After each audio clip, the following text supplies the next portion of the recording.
Millionaire cheats on his wife with secretary, and she demands divorce, but her secret changes his fate forever. Before we begin the story, comment where you're watching from. Enjoy the story. James Wilson straightened his tie in front of the bathroom mirror, the reflection showing a man in his prime. 42 years old, owner of Wilson Enterprises, a chain of luxury hotels that made him one of the richest in Chicago. He had it all: a mansion, a private jet, and a wife everyone admired. Sarah, his partner of 15 years, was the kind of woman anyone would envy.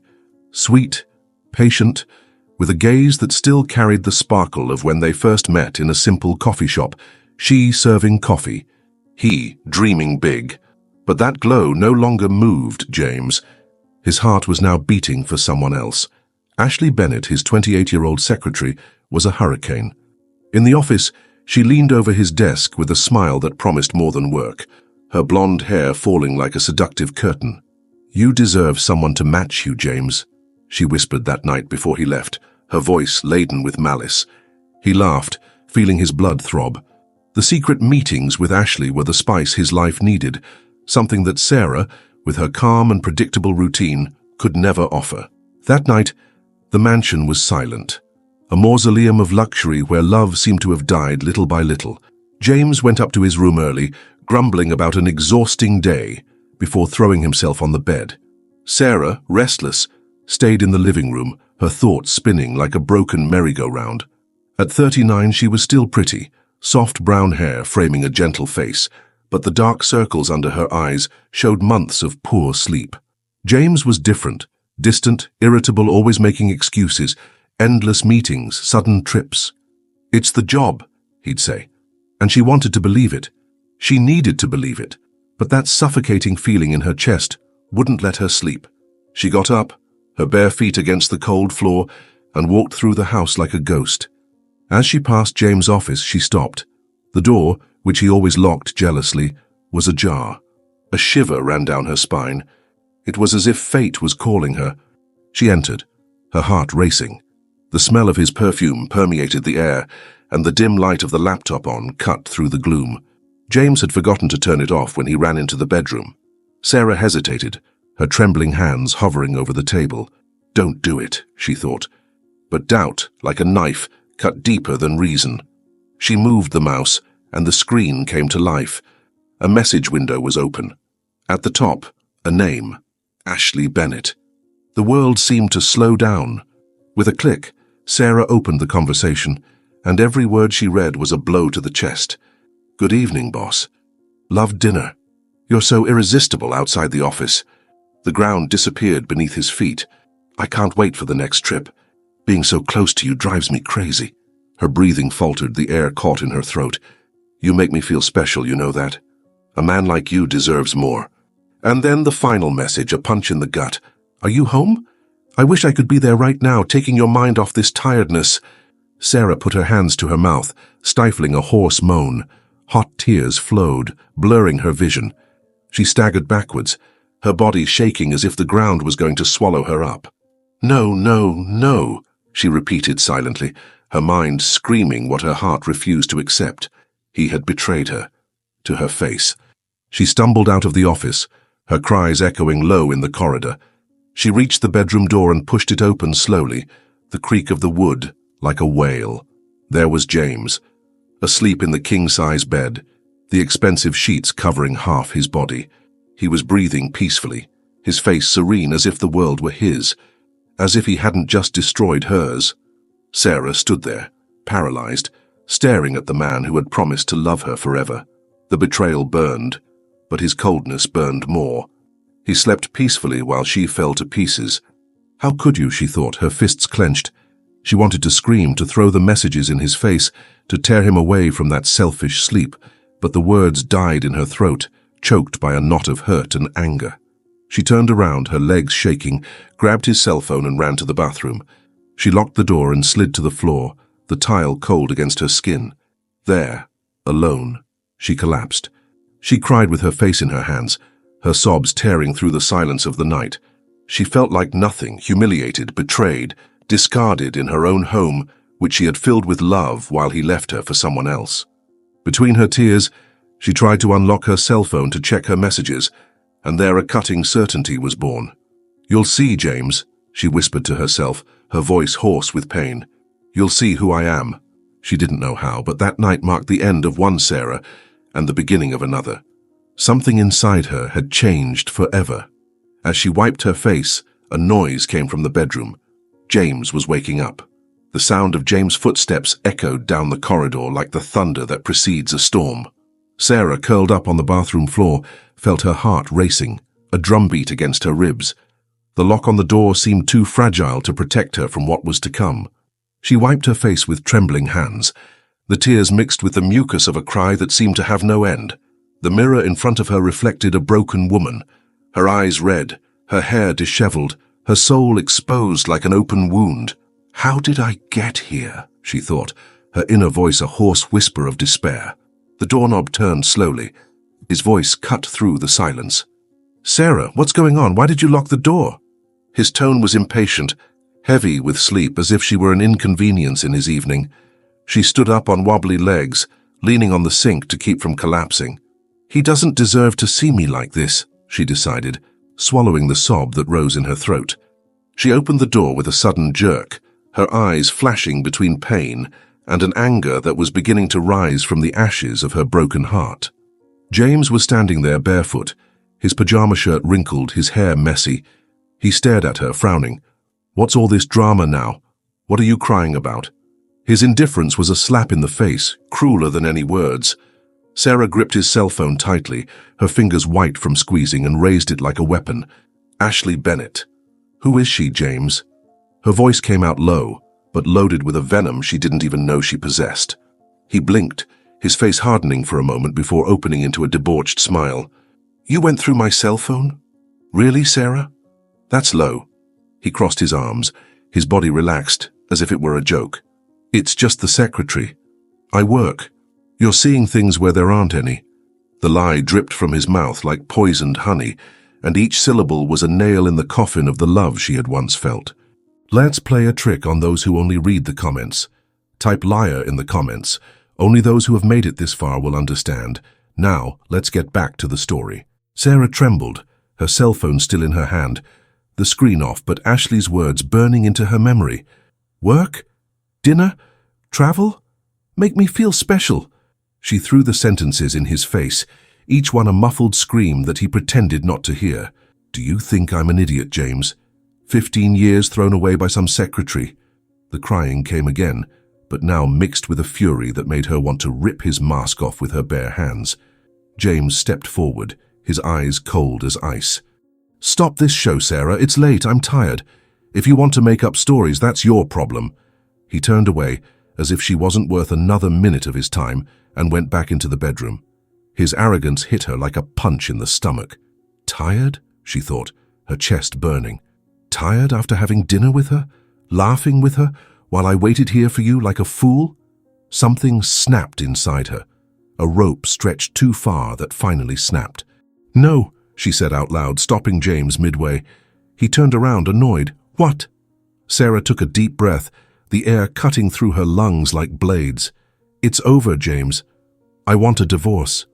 The words came out heavy, laden with a pain she didn't even know she could bear, but also with a strength born from the ruins of her pride.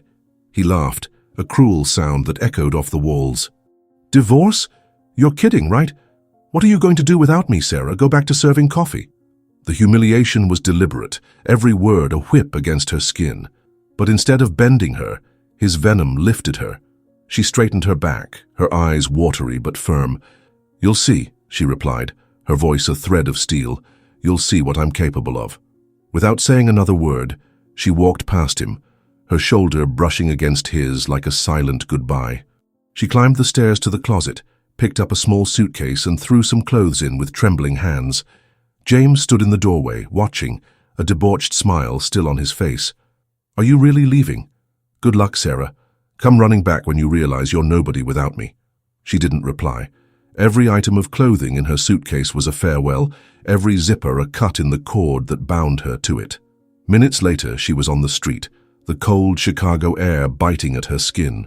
The suitcase was heavy in her arms, but her heart was heavier. a mixture of grief and relief, as if she had buried a part of herself in that house. She got into a cab, the driver casting a curious glance in the rearview mirror. "Where to, ma'am?" "Any cheap hotel nearby," he replied, his voice weak but determined. In the damp, dimly lit room, Sarah threw her suitcase on the floor and fell onto the bed, the mattress creaking under her weight. The silence there was different. Not the oppressive silence of the mansion, but an emptiness that swallowed her whole. She hugged her knees, the crying coming back like a torrent. She imagined James laughing with Ashley, the two of them toasting his freedom while she drowned in tears. "I was nothing to him," she mumbled, her voice choking against her legs. "Nothing." But then, between the sobs, something changed. She raised her head, her swollen eyes fixed on the peeling wall. "No," she whispered, wiping her face with the back of her hand. "I'm not going to be anything. He'll pay for this. I'll be reborn." The promise was fragile, but it was all she had. As night fell outside, Sarah closed her eyes, her body exhausted, but her mind on fire. Would she be able to rise from the ashes of that suffering? The sun was rising shyly over Chicago, casting a pale light on the hotel room where Sarah had woken up. The pillow was damp from the previous night's tears, and the weight on her chest felt like an eternal punishment. She stood up slowly, her body aching as if she had carried the world on her back. She looked at herself in the cracked bathroom mirror, her deep-set eyes and pale skin revealing the woman James had destroyed. "You're nobody without me," his voice echoed in her mind, like a poison that refused to leave. But then she took a deep breath, a sharp breath that burned her lungs, and whispered to her reflection, "I'm going to prove you wrong." That day, Sarah made a decision. She could no longer drown in her own pain. She took some money she had saved and started planning. She remembered her younger days when she worked in the coffee shop where she had met James. There she didn't just serve coffee. She created recipes, mixed flavors, delighted customers with homemade cakes and a smile that made their day lighter. It was a talent that James had never appreciated, but which would now be his salvation. Weeks later, with courage she didn't even know she possessed, Sarah rented a small space on a busy street in the city. The place was simple, with peeling walls and a crooked counter, but she saw promise there. She worked day and night, her calloused hands painting the walls a soft blue, her aching arms carrying second-hand furniture she had bought in thrift stores. At the top, she hung a sign, Sarah's Coffee Corner. It was more than a business. It was a cry of resistance against the humiliation James had inflicted on her. At the opening, she served fresh coffee and a cinnamon cake that perfumed the air, and the first customers came, attracted by the aroma and the story of a woman starting over on her own. Meanwhile, at James's mansion, life seemed like a parade of luxury. He and Ashley toasted with expensive champagne, laughed at ostentatious dinners, and traveled on weekends to Wilson Enterprises hotels. But something soured between the two. Ashley showed up with new jewelry every week, asking for more credit cards, more gifts. "You're the boss, James. You deserve to spoil me," she'd say, her eyes shining not for him, but for what he could offer. James was beginning to understand. Her kisses were cold, her compliments calculated. "Does she just want my money?" he thought, his wounded pride fighting against the growing doubt. In Sarah's coffee shop, traffic was picking up. She served tables with a forced smile that gradually became genuine, but in the evenings, alone cleaning the floor, the emptiness returned. She cried hiding in the storeroom, her heart still bleeding from the memories of James, from the betrayal that had branded her like hot iron. It was on one of these grey mornings that Michael showed up. He came in with a folded newspaper in his hand, ordered a black coffee, and sat down by the window.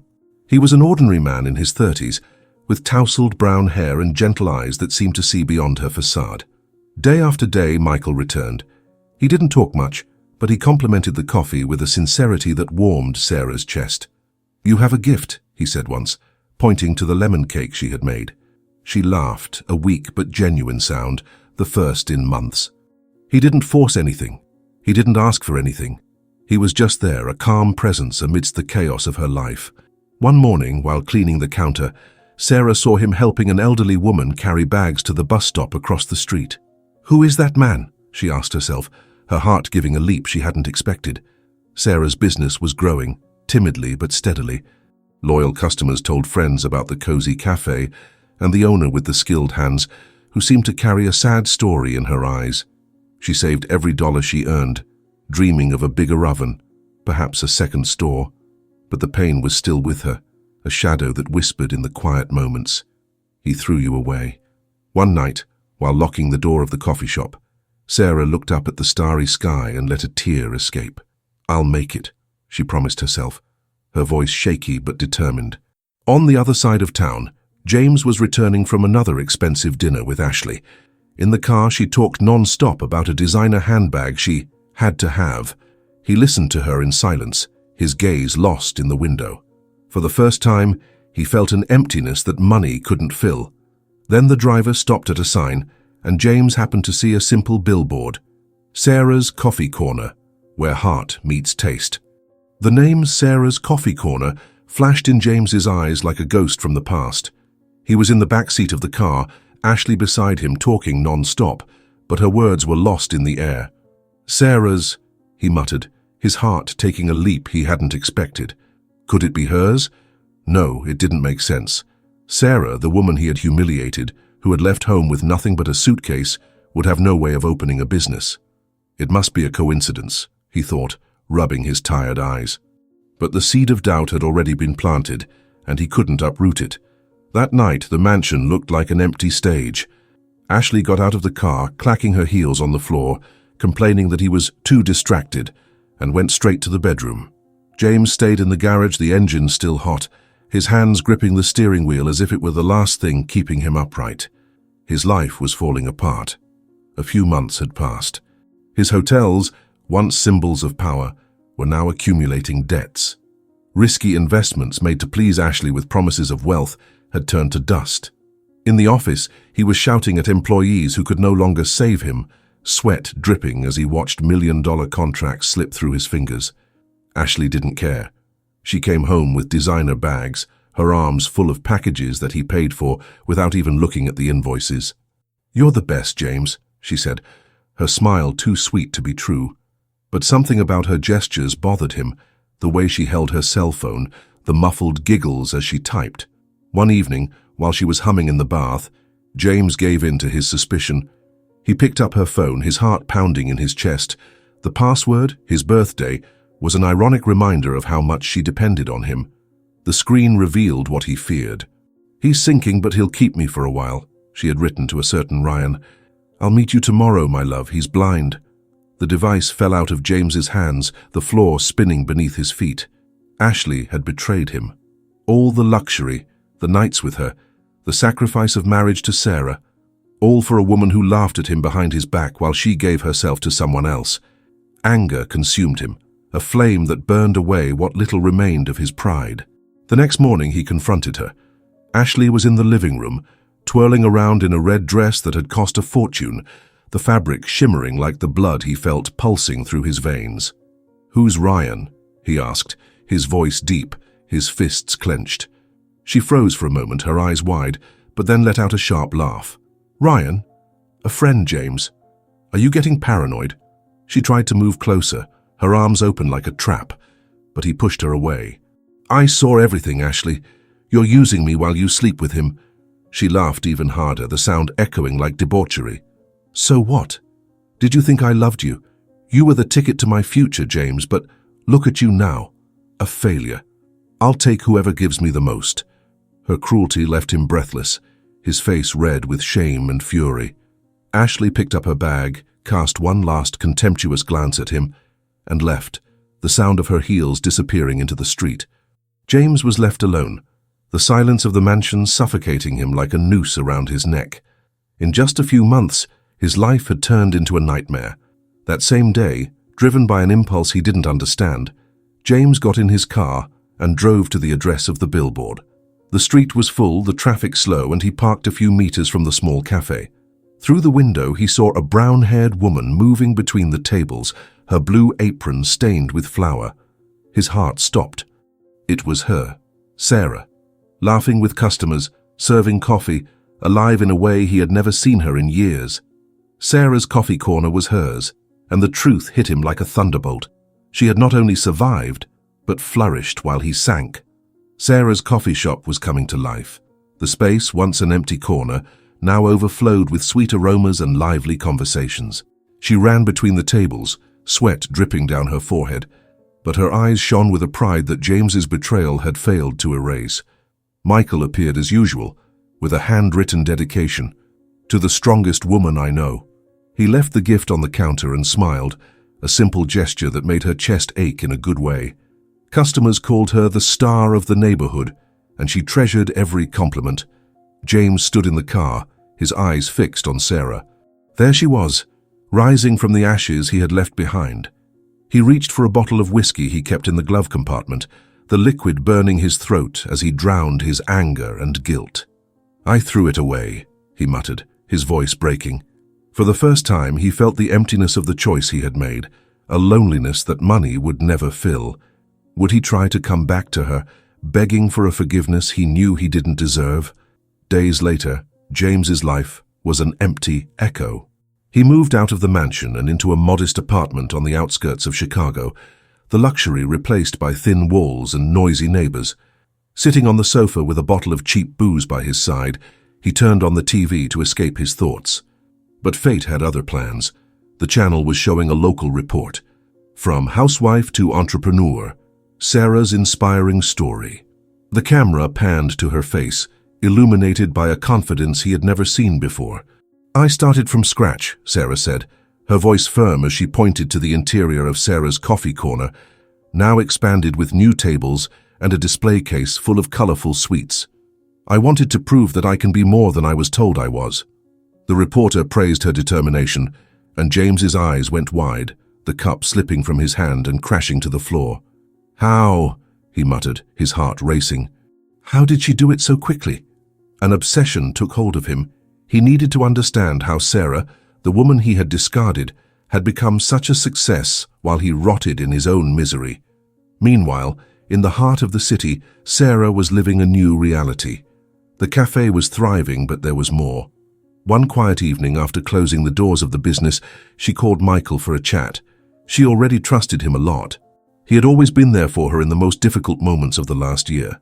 They sat down at the counter, the aroma of coffee still lingering in the air, and she took a deep breath, her fingers playing with an empty cup. "I need to tell you something," she began, her eyes downcast. Michael, with his calm manner, just nodded, waiting. "A few years ago, a distant uncle died and left me an inheritance. A fortune. I used some of it to invest here in the cafe, because it was my dream. But there's so much more." Sarah raised her watery eyes and continued, "I wanted to be loved for me, not for what I had. James never knew that one day I would receive this money. And look what he did to me." A tear trickled down, but she wiped it away quickly, straightening her shoulders. "Now, apart from the inheritance, coffee is my success. I've earned it." Michael smiled, taking her hand gently. "You're amazing, Sarah. You always have been." With the inheritance money and the profits from the cafe, Sarah took a leap forward. Michael, a real estate agent, helped her choose a penthouse in a very high-end building in downtown Chicago and made sure he didn't get a penny from the sale. The apartment was a dream. Floor-to-ceiling windows overlooking the skyline, elegant furniture, a terrace where she planted flowers to remember his gifts. That evening, as they toasted with wine on the terrace, Michael pulled her close, his lips meeting hers in a kiss that sealed the start of something new. Sarah felt her heart race, but not from fear. It was hope, a warmth she thought she had lost forever. What had begun as a beautiful friendship had become something much bigger. James, however, wouldn't give up. The report had left him restless, a fever consuming him. He started following the news about Sarah, scouring local newspapers, watching videos on his cell phone late into the night. "She's changed so much," he thought, jealousy mixed with guilt eating him up inside. One rainy afternoon, he decided to go further.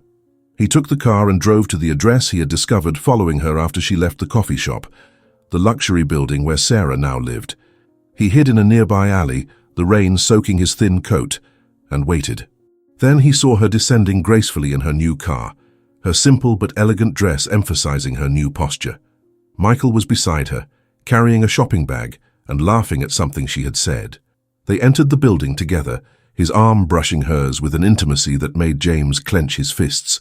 The glass door closed behind them, But he still saw them going up the elevator, Sarah throwing her head back in a laugh he couldn't hear. She was a millionaire. She had an empire of her own. And a new love. James fell to his knees on the wet sidewalk, his face contorted with pain and regret. His gaze lost on the entrance to the building where Sarah had disappeared with Michael. The image of her, so safe, so happy, was a knife turning in his chest. Millionaire, he repeated silently, the word bitter on his tongue. How had she managed it? Doubt consumed him, a fever that made him stand up, his drenched coat heavy on his shoulders. He needed to know everything. He had to face her. The next morning, James left the apartment where he now lived, the smell of mold and cheap whiskey clinging to his clothes. He drove to Sarah's coffee corner, the car's engine coughing as if it felt as exhausted as he did. He parked across the street, his eyes fixed on the blue facade that seemed to mock him. Then he saw her. Sarah was arriving on foot, the sun reflecting off her brown hair, a light bag on her shoulder. She stopped to unlock the cafe door, and James couldn't stand it any longer. He got out of the car, crossing the street with long strides, his heart thundering in his chest. "Sarah!" he called, his hoarse voice cutting through the morning air. She turned, her face freezing as she recognized him. For an instant, time stood still, her eyes meeting his in a mixture of surprise and contempt. "James," she said, her tone as dry as an icy wind. "What do you want here?" He approached, his gaze feverish, his trembling hands pointing at the coffee. "I saw you on TV, the success, the money. How did you do it, Sarah? Where did it all come from?" The question came out as a muffled scream, laden with confusion and an anger he couldn't contain. Sarah took a step back, her chin held high, but a shadow of pain crossed her face. "Do you want to know the truth?" she asked, her voice low but firm. He nodded, his chest rising and falling rapidly. She took a deep breath, her eyes fixed on his. "I inherited a fortune, James. A distant uncle died years ago and left me everything. I knew I was going to be rich, maybe more than you, but I only got it after we split up. It was a miracle in my life. I kept it a secret. I didn't want you to know that one day I would be a millionaire because I wanted you to love me for me, not for what I would one day receive." James staggered, the shock hitting him like a punch. "Ferris, you knew you'd get all this one day and you never told me," he stammered, his voice failing as reality crushed him. Sarah crossed her arms, her posture rigid. "And you left me for someone who only wanted what you could give. Money can't buy true love, James, but you never knew that." Each word was a blade, cutting his pride to shreds. He felt the ground spin, the shame burning like fire. "Sarah, I didn't know," he stammered, falling to his knees on the sidewalk, his hands outstretched in supplication. "Forgive me, please. I've been an idiot. I'm lost without you." The crying erupted, tears streaming down her dirty face, but her eyes were pure ice. "You had your chance, James," she replied, her voice as sharp as a razor. "It's over. Live with what you've chosen." She turned, entering the cafe and slamming the door with a dry sound that resounded like thunder in his soul. James stood there, his face sunk in his hands, his body trembling as the traffic buzzed around him. Her rejection was a chain holding him to the ground, a punishment he knew he deserved. Hours later, he dragged himself back to his apartment, his back bent as if he were carrying the weight of 1,000 regrets. He had barely thrown himself on the sofa when the doorbell rang. He opened the door, and there stood Ashley, her blonde hair loose, her gaze narrowed with anger. "Where's my stuff, James? I came to get the presents you gave me." He let out a weak, almost insane laugh. "Gifts? I sold everything, Ashley. The mansion, the jewelry, the shoes. Everything went to dust to pay off the debts. Look where I live now." He opened his arms, showing off the modest apartment, the torn wallpaper and the stained floor. Ashley was stunned, her face red with fury. "Hey, you sold my stuff? You good for nothing." She lunged forward, her fists slamming into his chest, but he remained motionless, his empty eyes staring at her until she backed away. "Get out of here," he muttered, his voice lifeless. "You've sucked up all you can."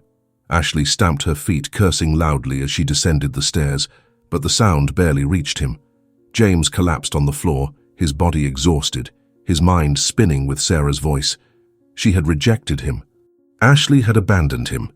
He was a man with nothing, no money, no love, no future. A few months later, James was sitting on the edge of the bed in his small apartment, his elbows resting on his knees and his face buried in his hands. The weight of regret still seemed to crush him. He had already tried to forget Sarah, but he couldn't. Not because he still loved her as before, but because he needed to make amends. He no longer wanted to be that selfish, arrogant man who had destroyed his own marriage. He knew she wouldn't come back to him. The next day, James went to Sarah's coffee corner and stood on the sidewalk for endless minutes. He watched Sarah smiling at the customers, her blue apron smeared with flour, and her eyes lit up with the satisfaction of living her dream. She was happy, and he knew he had no right to get in the way of that happiness. But then Michael appeared in the doorway of the cafe. James took a deep breath and crossed the street. "Michael!" he called, his voice almost breaking. Michael turned around, surprised to see him.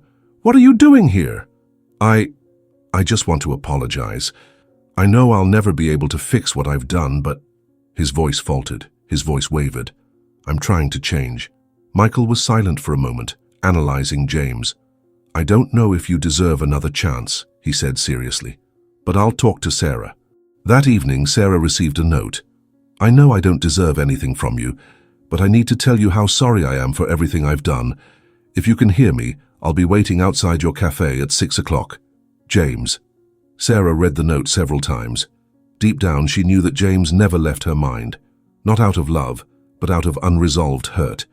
And perhaps she wanted that story to finally come to an end. Sarah spent the night restless, with that note resting on the table like an open wound that she couldn't ignore. James's words echoed in her head, mixed with the memories of what he had done.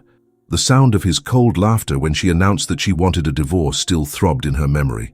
The pain of being dumped for a woman who only wanted her money burned like hot coals. But there was something stronger than this pain, a restlessness that insisted on poking at her heart. She turned over in bed several times, trying to ignore that inner voice that told her she needed to see him, to hear what he had to say. She knew she didn't want James back, that much was certain, but there was a wound that still bled, a scar that she needed to face in order to move on. When the alarm clock went off in the morning, Sarah got up with determination. She wasn't going to let him mess up her life again, but she was willing to listen to his apologies, and then close that door once and for all. When the clock struck 6, Sarah closed the coffee box with trembling hands. Michael noticed her nervousness and approached her. "Are you really going to talk to him?" he asked, his voice soft but with obvious concern in his eyes. Sarah nodded slowly. "I need to hear what he has to say. That's the only way I'll be able to bury this for good." Michael took her hand and gave it a firm squeeze. "If he hurts you again, I'm here." She forced a smile and left. James was standing in front of the cafe with a worn shirt and a haggard face, as if life had drained him of all the arrogance he once exuded. When he saw her approaching, he straightened his shoulders and tried to smile, but the smile died before it had even formed. Sarah stopped a few paces from him, her arms crossed over her chest as if she were protecting herself from a storm that threatened to return. "What do you want?" she asked bluntly. James ran a hand through his messy hair and took a deep breath. "I'm not going to take up too much of your time," he began. I just wanted to say I'm sorry. I've been an idiot. I threw away the best thing I had in life, and now I'm paying the price." Sarah let out a bitter laugh. "You're paying the price?" Her voice faltered, choked with emotion. "I paid the price, James. I'm the one who spent nights crying alone, wondering why I wasn't enough for you. I'm the one who had to start from scratch when you humiliated me and treated me like dirt." "I know." James tried to move closer, but she took a step back. "You're right. I'm not here to justify myself. I just want you to know that I'm sorry. I really am. It's too late." James lowered his head and rubbed his face with his hands. The feeling of failure was suffocating. He felt he was about to lose the only chance he had of at least redeeming himself. I just wanted to change," he muttered. "But I don't even know how to do that. I'm broke with no money, no job." Sarah wrapped her arms around herself, feeling a confusing mixture of anger and compassion. James looked broken, but she didn't know if she believed he had really changed or if it was just another manipulation. "I need a delivery man," she said, her voice firm. "It's not a favor. It's a job. You start tomorrow if you want." James's eyes widened. He hadn't expected that. "Are you serious?" he asked incredulously. "I am." Sarah crossed her arms. "But if you do anything wrong, if you go back to being the arrogant man you've always been, you're out." James nodded quickly. "I won't let you down," he promised. That night, as he walked back to his humble apartment, James felt a hint of hope that he hadn't felt for a long time. It was a slim chance, but it was all he had. The next day, he arrived early at Sarah's coffee corner, dressed in a clean but visibly worn shirt and a pair of worn jeans. His hands were sweating, and he felt as anxious as if he were about to face trial. Sarah greeted him coolly, quickly explaining his tasks. He would be taking coffees, cakes, and pastries to companies and clients in the area. "It's not a glamorous job," she said, "but if you do it right, you'll be able to support yourself." James nodded, determined. He took the first deliveries and headed out into the city, braving the biting Chicago cold. The thermal suitcase he was carrying seemed to weigh tons, and by the time he reached the last delivery, his legs were so sore that he could barely climb the steps. But he kept going. The next few days weren't easy. James would wake up before dawn and return home exhausted, with aching feet and a sore back. But he didn't complain. Every day at work was a way of easing the burden of guilt he carried. In the cafe, Sarah watched James from afar.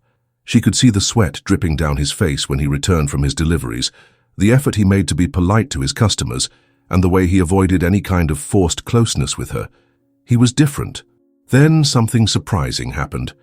One afternoon, as James was returning with an empty thermos, he saw an elderly woman trip on the sidewalk and fall. He ran over to her and helped her up. The woman had a cut on her hand, and he took a handkerchief out of his pocket to blot up the blood. Sarah, who was watching the scene through the cafe window, felt something strange in her chest. It was as if a crack had opened up in the wall she had built around herself.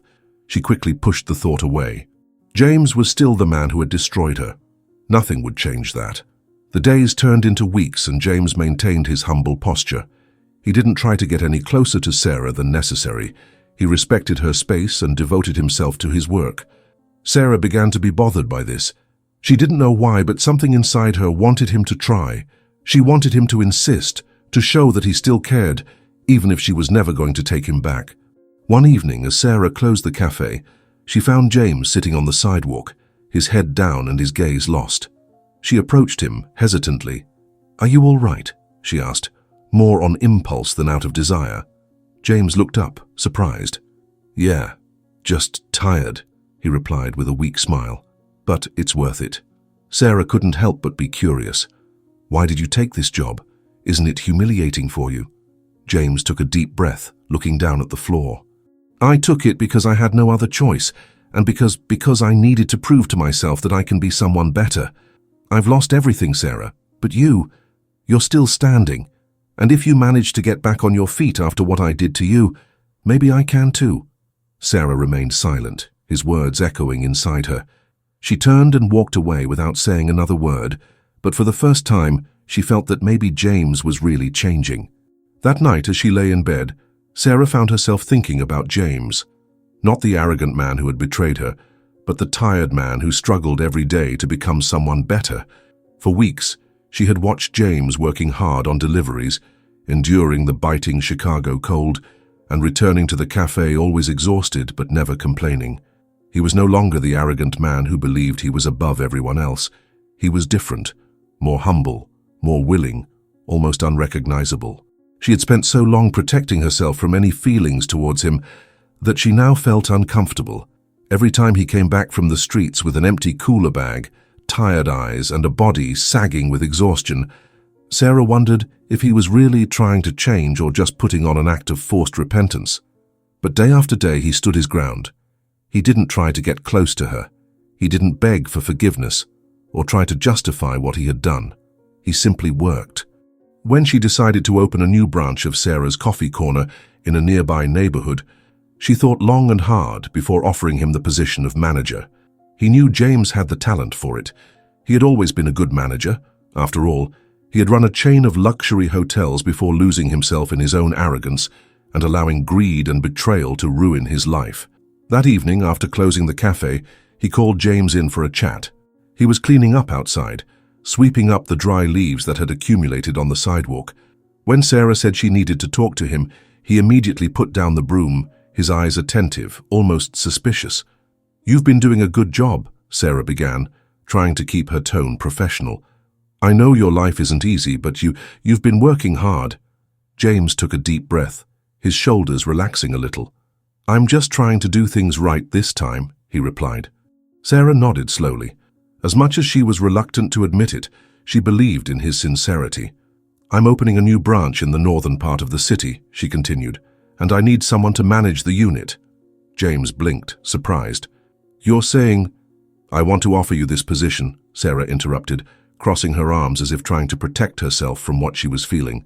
"I know you're a good manager. You always have been. And if anyone deserves that chance, it's you." For a moment, James remained motionless, as if those words made no sense.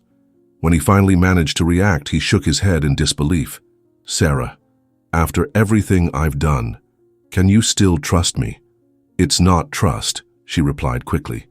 "It's an opportunity. A chance to prove that you can be better. That's all." James was silent for a moment, absorbing those words. Then he bowed his head and murmured, "Thank you. Thank you for believing that I can change." "Don't let me down," Sarah said seriously. "If you make a mistake, you're out." "I won't make a mistake," promised James, his voice firm. On the day the new branch opened, James arrived early. The place was smaller than the head office, but charming, with cozy decor and the scent of freshly brewed coffee filling the air. He walked around the room, checking every detail, and allowed himself to feel a sense of pride that he hadn't experienced for a long time. It was as if he was starting to find himself again, as if a part of him, the part that knew how to work hard and honestly, was finally resurfacing. It was then that Clara entered the cafeteria, balancing a tray with cups and cutlery. She was the supervisor of the waiters, and brought with her a light energy that made the atmosphere seem warmer. Clara had an easy smile, brown hair in a messy bun, and lively eyes that always seemed curious.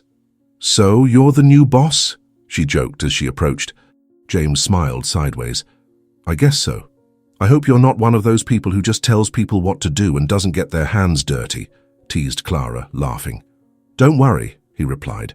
"After what I've been through, I no longer have the luxury of giving myself that right." She laughed again, and James felt a strange warmth in his chest, something he hadn't expected to feel so soon.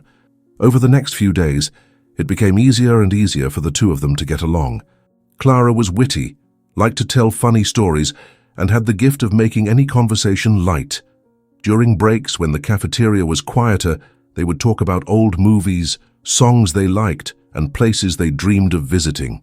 James found himself laughing with her in a way that hadn't happened for years. A light, sincere, almost liberating laugh. James wasn't sure when he started to feel different around Clara. Perhaps it was the day she helped him carry the boxes of stock he stubbornly insisted on carrying alone, or the afternoon when he clumsily dropped a tray of cappuccinos and she laughed so hard that she ended up smearing her red lipstick on her own teeth.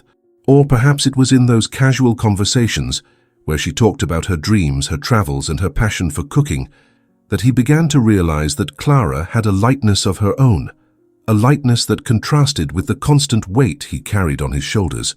She didn't ask questions about his past. She didn't try to decipher his silences, and she didn't treat him like a broken man. She was just kind, spontaneous, and just the right amount of sweet. So one quiet evening, after they had closed the cafe, James took courage. Clara was organizing the till when he approached, drying his hands with a tea towel. "Clara," he huffed, trying to keep his voice steady. "I know it's kind of last minute, but would you go out to dinner with me tomorrow?" She raised her eyes in surprise, but then cracked a smile. "With you?" she joked, closing the cash register drawer. James laughed nervously. "It's with me." Clara crossed her arms and tilted her head, as if assessing whether it was a joke. "Well, as long as you don't spill another tray of cappuccinos on my clothes, I think I can accept." Her response was so natural that James didn't react for a few seconds. When Clara picked up her bag and left, he remained standing behind the counter, smiling like a fool. The following evening, James waited for her at the door of the cafe, trying to disguise his nervousness. When Clara appeared, Wearing a simple blue dress that highlighted the sparkle in her eyes, he felt his heart race. She didn't look like a woman who was trying to impress anyone, and perhaps that was what charmed him so much. Dinner was better than he imagined. They chose a small Italian canteen in the city center, and the conversation flowed easily. Clara told funny stories about her childhood, and James, for the first time in a long time, opened up a little more. He talked about the time he started working in the family's hotels, the challenges of running a business, and how after losing everything, he decided to take a job as a delivery boy to try and make up for his mistakes. Clara didn't ask invasive questions. She just listened carefully and, when he finished, smiled. "Well, I think you're doing pretty well so far," she said. "I'm still trying," James replied seriously. "Then don't stop trying," added Clara, placing her hand on his for a brief moment. They continued to see each other after that night. First, there were more dinners. Gradually, a nice, quiet routine formed between the two of them. Nothing rushed, nothing forced. James knew he was falling in love. It was unlike anything he had ever felt. With Clara, he didn't have to impress anyone. He didn't have to pretend to be more than he really was. She made him feel comfortable, as if he had finally found a safe place to rest after being lost for so long. One morning, while Clara and Sarah were organizing the stock in the main unit, Clara casually mentioned, "Oh, I forgot to tell you, James called me for dinner last week." Sarah, who was crouched down organizing coffee packets, raised her head curiously. "James?" she asked, as if the name no longer aroused any strong emotion. "Yes," replied Clara, smiling. "He's nicer than he looks. I thought he was one of those grumpy bosses, but he's quiet. I like him." Sarah closed one of the coffee boxes and stood up again. "Good," she said, straightening her apron. "He's always been a good manager. If you're getting on well, I'm happy." Clara nodded, still smiling. "I'll tell you, I don't know what he's been through in his life, but he looks like someone who's trying to find himself." Sarah just shook her head, keeping silent. She felt no anger, no jealousy, absolutely nothing. It surprised her. She imagined that on learning that James was with someone else, she might feel a tightness in her chest or a bitter echo of the past. But nothing came, just an indifferent emptiness, as if James was now just a distant memory, someone who no longer had any power over her. It was then that Sarah realized she was free. She didn't really love James anymore. She didn't hold a grudge or hope for revenge. He was just a part of what she had once been, a part she had left behind when she decided to get back on her feet. Later, as she closed her coffee, Sarah thought about how her life had changed. A year ago, she had felt shattered, as if she would never recover from the pain James had caused her.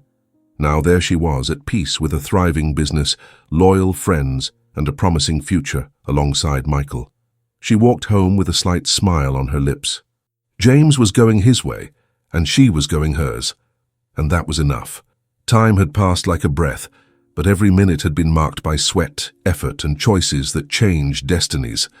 Sarah's coffee corner was no longer just a coffee shop. It was a symbol of overcoming, of starting over, and of faith in life. The main unit was flourishing. The branch James managed was thriving with record sales, and customers couldn't seem to get enough of the place that brought both flavor and welcome. Sarah couldn't deny it. Much of that success was down to James's tireless commitment. He worked as if his life depended on it, and in a way, it did. That morning, Sarah decided it was time to expand even further. She walked into the branch James ran and found him checking cost spreadsheets in the small office at the back. His face, marked by fatigue, bore a satisfied expression, the kind that only a man who had been defeated but decided to fight again could have. "James!" she called, leaning against the door. He looked up, surprised, and smiled with that silent gratitude that had gradually become part of him. "Sarah," he replied, closing the folder with his notes. "I've come to thank you," she began, crossing her arms. "You've made this place grow in a way I never imagined. It's amazing." James shook his head. "I just did my job." "You did more than that," Sarah retorted. "And that's why I wanted to know. I'm thinking of opening a third unit. If you want, this manager's position is yours." James blinked, stunned. This was more than he had expected. "Do you really trust me with this?" he asked, still surprised. "I trust what you've become," replied Sarah sincerely. James felt emotion tighten his throat. He didn't know if he deserved it so much, but he promised himself, that he would never waste this opportunity. "Thank you," he said, his voice breaking, "for everything." Months later, the third unit was up and running, and James was masterfully balancing work and his relationship with Clara. She had brought a quiet joy into his life, a happiness that didn't require grand gestures, just the simple pleasure of being with someone who accepted him for who he was. For the first time, James felt worthy of receiving love. And then the big day arrived, Sarah and Michael's wedding. On the sunny morning of that long-awaited date, Sarah woke up feeling her heart beat faster. The white dress hanging beside her bed seemed to glow in the sunlight, as if life itself was celebrating her victory. When she looked in the mirror, she saw a strong woman who had been reborn from the ashes of a cruel betrayal, who had suffered, cried, but had not allowed pain to steal her essence. She felt whole, free, and above all, happy. As the music echoed in the church and the doors opened, Sarah walked in with her eyes shining. Every step she took towards Michael was a reminder of her journey there, the lonely nights in the cheap hotel, the fear of starting a business on her own, the silent tears that flowed as she cleared the tables in her cafe. And now she was there, ready to start a new story. Michael was waiting for her at the altar, his gaze full of tenderness and respect. He never tried to occupy a space that wasn't his. He just stayed by her side, supporting her with patience and love. He had waited for her to heal, and now they were there, in front of everyone, to build something even greater. When Sarah looked over, she saw James and Clara in the crowd. He was holding hands with her, and the look on his face wasn't one of envy or regret. It was a grateful, almost emotional look. For the first time, Sarah saw that James had really changed. He was no longer the cold, overbearing man who had despised her in the past.